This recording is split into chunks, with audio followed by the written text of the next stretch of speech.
Estamos ahora con un título porque, ya que no está Xavi, yo me lo traigo para mi campo. Se llama Por si acaso.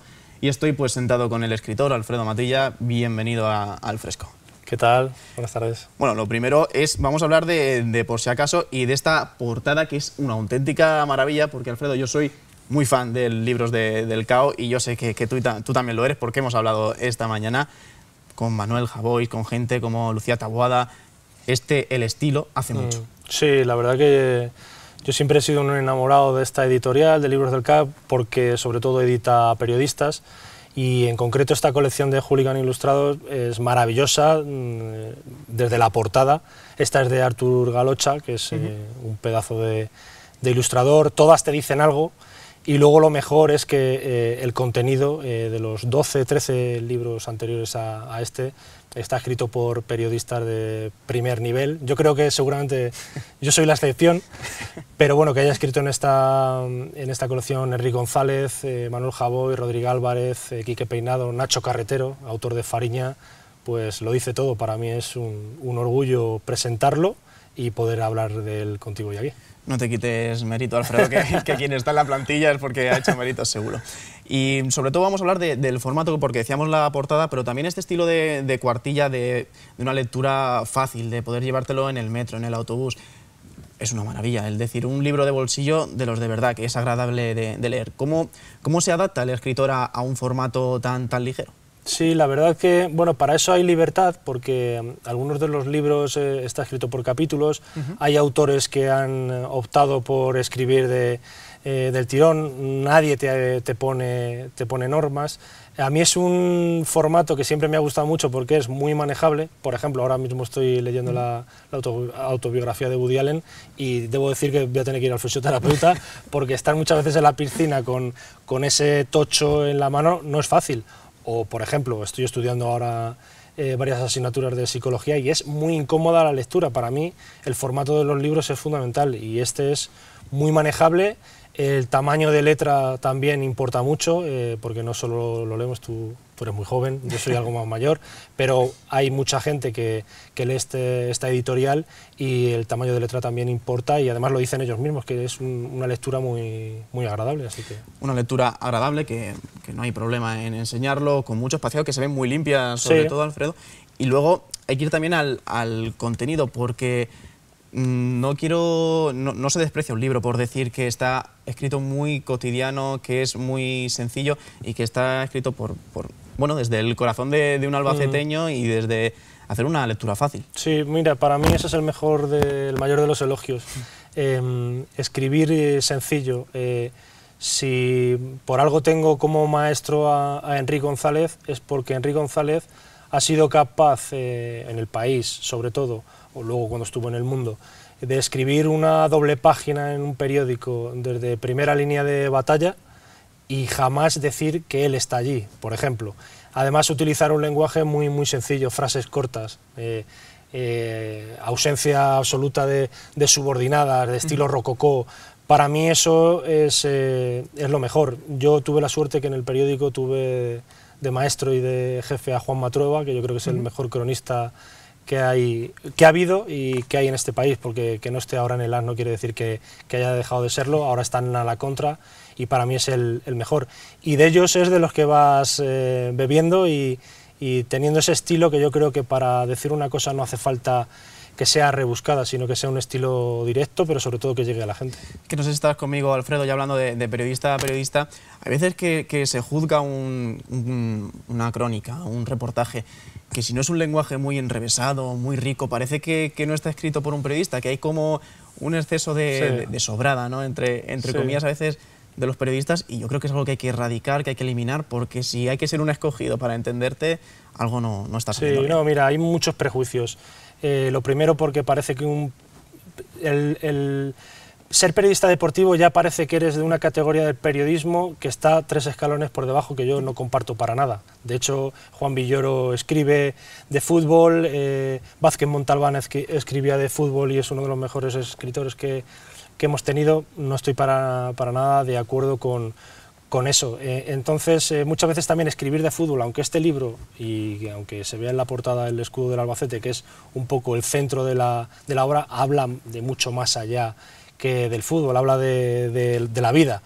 Y bueno, yo la verdad que antes me molestaba cuando parece que un periodista no puede ser también escritor, o un periodista deportivo no puede escribir un libro. Antes me enfadaba, y ahora ya lo que hago es que me revelo escribiendo más todavía de lo que escribía antes, que yo creo que es lo mejor, demostrarlo con hechos y no con palabras, que podemos estar a la altura de los mejores. Pues entonces que sigan criticando para que sigas escribiendo, Alfredo, que va a ser lo mejor que nos va a pasar.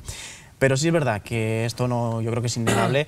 Tú eres periodista, escribes crónicas, reportajes, entrevistas, pero un libro es otra cosa, en cuanto a narrativa, en cuanto a sentarte a escribirlo. Totalmente. La documentación aquí es muy personal, pero bueno, cambia todo mucho. Y sobre todo en la época en la que está escrito, porque yo en el periódico, en el diario AS, llevo 15 años, y el periodismo en 15 años ha cambiado mucho. Ahora todo es inmediatez, peleas día a día con un montón de periodistas que lo primero que hacen es tuitear una noticia y luego ya contarla en su medio.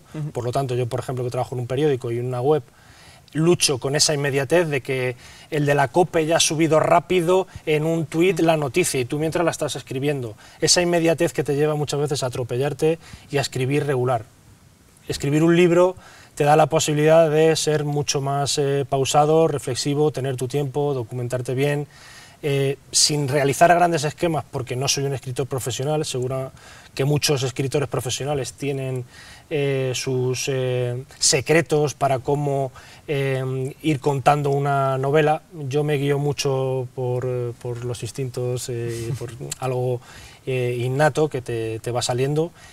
Me volco mucho en releer y reescribir, que creo que son dos verbos estupendos, y además que no te importa reescribir y reescribir, y bueno, en eso cada uno tiene sus, digamos, sus secretos, y la verdad que a mí me ha gustado mucho escribirlo porque me ha permitido hacer algo diferente a lo que hago en el día a día, que es lo que me da de comer, pero no es lo que más me gusta. Y no está mal de vez en cuando salirse de nuestra zona de confort para saber uno hasta qué límites tiene, ¿no, Alfredo? Sí, para mí era, sin dudas, era un reto, porque este libro y esta colección está contada sobre todo desde la experiencia personal.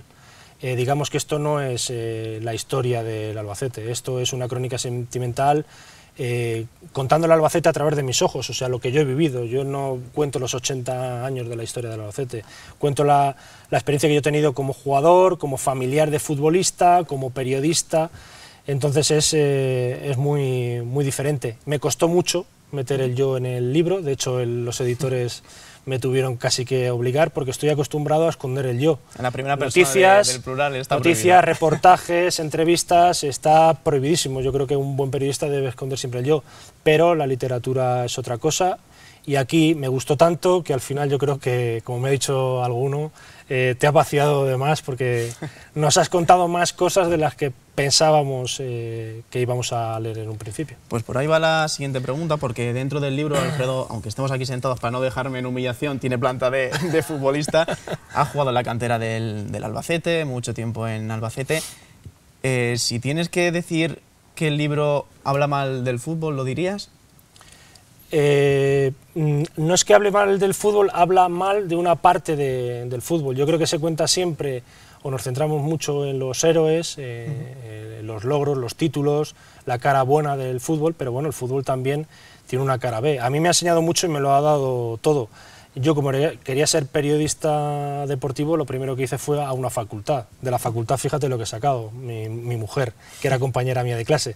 O sea, partiendo del fútbol, todo lo que me ha ido dando. A partir de ahí, pues un montón de cosas más, pero yo lo que cuento en el libro, más que como un lamento de lo que no pude ser, porque intenté ser Iniesta en su día y al final, pues, con todo el cariño del mundo, pero me quedan como compañero de Roncero en el AS, pues todo eso te marca a fuego para bien, pero también muchas veces para mal, y yo viví cosas que luego he ido arrastrando con el paso de los años, sin querer hacer un gran spoiler, pero bueno, fobias,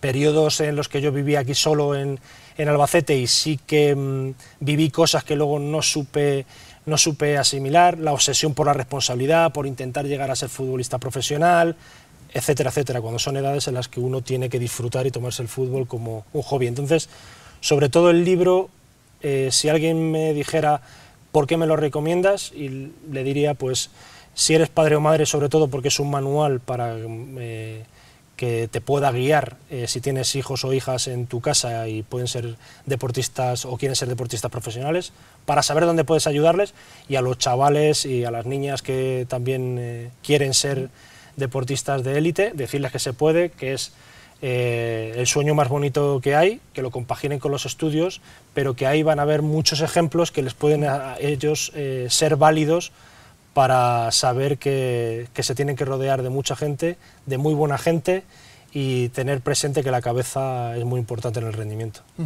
Cuando hemos hablado antes, Alfredo, me decías, en el fútbol los jóvenes tienen que entender que hay tiempo para todo, y a mí me ha pasado algo aquí en Albacete, que a veces me para la gente o me lo dicen por Instagram, por Twitter, me dicen, Pepe, he visto a jugador X de fiesta, y digo, bueno, pero dime dónde está el problema o por qué me lo cuentas a mí. Y luego, por ejemplo, en el reportaje famoso de cuando fuimos campeones del Mundial de Sudáfrica, se llega a decir que los jugadores de la selección española viven como abuelos, dice que viven son jóvenes de 23, 24 años que les obligan a vivir como personas mayores. Entonces, me ha gustado la reflexión tuya de hay tiempo para todo y no hay que alarmarse, es algo que hay que normalizar, que un jugador pueda salir a tomarse lo que quiera, o, siempre y cuando luego pues, sea responsable, entre dentro de unos límites, pero se puede hacer de todo. Tú, si el día de mañana tienes un hijo o una hija y ponte que tiene 16 o 17 años, dime simplemente qué preferirías, que vaya a estudiar como yo estudiaba en el Instituto Tomás Navarro Tomás, ir a entrenar, quedar con un amigo, o, como otras épocas, obsesionarme con el entrenamiento, pesarme 3 veces al día, no comer, entrenar más de la cuenta porque pensaba que ese era el mejor resultado para alcanzar el mejor rendimiento, pensaba que entrenar mucho era bueno y descansar era casi de vagos, dormir la siesta, por ejemplo, que es algo fundamental en el deporte de élite. Hay que muchas veces valorar todo y ponerlo en la balanza. El problema es que con 16 o 17 años la gente que te rodea muchas veces, hay entrenadores, algunos que no están formados. Yo cuando estaba, esto ha cambiado mucho, han pasado 20 años y los entrenadores están muy formados. También el contexto familiar, las expectativas mías a lo mejor no eran las de mis padres, que en este caso sí, pero en otros seguramente no. Es el padre el que quiere que su hijo sea futbolista profesional, cuando su hijo o su hija a lo mejor lo único que quiere es ir a pasar el rato, sociabilizar un poquito y hacer deporte, mantenerse en forma y luego irse a tomar una Coca-Cola con los amigos. Ahí están los peligros de esas edades. Siempre se dice, si yo supiera lo que sé ahora, o sea, lo hubiera sabido entonces, pues claro, hubiera tenido un rendimiento mucho más equilibrado y luego hubiera tenido muchas menos, entre comillas, taras. Eso es complicado. Pero mira, una de las ventajas de aquello, como todo se aprende, y yo en vez de verlo como algo negativo, lo veo como un aprendizaje. Ahora precisamente me estoy formando muchísimo en psicología deportiva, pues para eso, porque para mí es una satisfacción entrar a un vestuario, analizar a esos deportistas que veo que no van por el camino adecuado y poder echarles una mano con las herramientas que yo sé ahora y apoyado en la experiencia. Para mí eso es un trabajo fabuloso, la formación. Mira, hablando de psicología, ¿cuánto le darías de porcentaje a la psicología en el deporte? Ahora mismo, por lo menos, la misma puntuación que la técnica, la táctica, a la estrategia y al físico. O sea que si lo dividiéramos en un quesito serían partes lo mismo iguales. El problema es no solo que hasta ahora no se le ha dado lo mismo, sino que se ha escondido. La psicología ha sido un tabú, porque ir al psicólogo era es que estás mal, estás enfermo o estás loco. Bueno, mire, señores y señoras, yo he ido al psicólogo, arrastré una fobia a volar, después de muchos años viajando alrededor del mundo con el Real Madrid, canalicé el estrés de mala manera, la ansiedad me llevó a eso, bueno, cosas heredadas. Bueno, pues una psicóloga, digamos, no que me salvó la vida, pero sí que me la cambió y dentro de unos días tengo un vuelo. Pues eso es así. Y un psicólogo deportivo dentro de una institución deportiva lo que hace, ¿tienes psicólogo? No, es que aquí no hay problemas. No. Lo primero, si no lo hay, estamos para prevenirlos. Y luego, a partir, hay un trabajo fundamental. En las canteras, por supuesto, el trabajo formativo en valores, eso es fundamental. Y en categorías, digamos, más profesionalizadas, la mejora del rendimiento deportivo. Y hazme caso que los deportistas, sobre todo los futbolistas, que es en el ámbito que más nos movemos, y los entrenadores agradecen muchísimo que haya un analista, un fisioterapeuta, un recuperador y tal, pero que haya un psicólogo deportivo a su lado es tremendo. El ejemplo lo tenemos digamos que el entrenador más importante aquí en España sería el seleccionador. Bueno, pues el seleccionador lleva a una persona a su lado, que es Joaquín Valdés, y lo lleva todos los días a comer, a cenar, a entrenar en el vestuario, en el hotel. Para él es fundamental. Además, por algo será. El seleccionador Luis Enrique, yo creo que es una de esas historias dignas de estudiar, sí, con todo lo que ha tenido que vivir y cómo se ha alcanzado el éxito. Seguro que da para un libro también, sí, espectacular. Pero bueno, nos centramos en este porque si hablamos de psicología es porque, Alfredo, también has tenido que hacer una retroinspección que hoy, cuando lo estabas contando, digo, tiene que ser duro también ponerte a escribir y enfrentarte a todo lo que has vivido, a los malos capítulos, pero también sí, a los buenos. ¿Ha sido en algún momento duro de decir, esto no me gusta escribirlo? No, que va. No, porque desde el primer momento es que cualquier cosa que me ha pasado, y no estoy hablando de, ni muchísimo menos, que no se piense la gente que estoy hablando de grandes dramas, ni nada, son cosas que cuando lo vives de pequeño, sí que digamos que lo vives como muy importante, es algo muy importante y sobre todo que te va dejando huella. Pero yo es que siempre le doy la vuelta a todo y intento verle el lado positivo. Sí es cierto que cualquier persona que nos esté viendo ahora mismo y en algún momento ya no haya sufrido de estrés, porque el estrés muchas veces lo tenemos todo y en cierto modo es bueno para nuestro organismo, pero la ansiedad es mucho peor. Quien de verdad haya alguna vez tenido ansiedad sabe que es una tortura. Por ejemplo, jugar al fútbol con ansiedad. Yo he jugado al fútbol después de la época de Albacete y yo he pedido el cambio en mitad de un partido porque pensaba... ¿A Kiko Femenía le llegó a pasar, ¿no? Yo pensaba que el corazón se me salía. ¿Qué pasa? Que no tenía las herramientas que ahora tengo. Si hubiera sabido lo que sé ahora, pues seguramente hubiera trabajado antes para que eso no me sucediese. Pero escribiendo de verdad es que me lo he pasado fenomenal, porque todo aquello lo veo como un aprendizaje. Es cierto que si me preguntase si mi etapa como futbolista me hubiera gustado acabarla de otra manera, por supuesto, sobre todo porque dejé el fútbol en tercera división con 22 años y ya pensaba yo que se me estaba pegando el arroz ya, fíjate. Ahora no lo haría, de hecho con 37 años, ahora tengo 38, con 37 años formé el equipo de veteranos de Alcázar, que por cierto nuestro primer partido fue contra el Albacete Balompié, y disfruto ahora más del fútbol casi que antes, ahora con los amiguetes y un poco por pasar el rato, que como antes. ¿Por qué? Porque ahora me lo tomo como hobby y antes me lo tomaba como un trabajo. Cambia mucho la cosa. Y por último quería preguntarte por la documentación, porque hablamos que ha sido muy personal, obviamente todo nace de ti, pero no sé si habrás tenido que llamar a algún familiar, a algún amigo y decir, oye, ¿te acuerdas cuándo? Mira, al principio lo hice, pero acumulé tantas hojas, tantos datos, tal, que paré y dije, no es lo que quiero.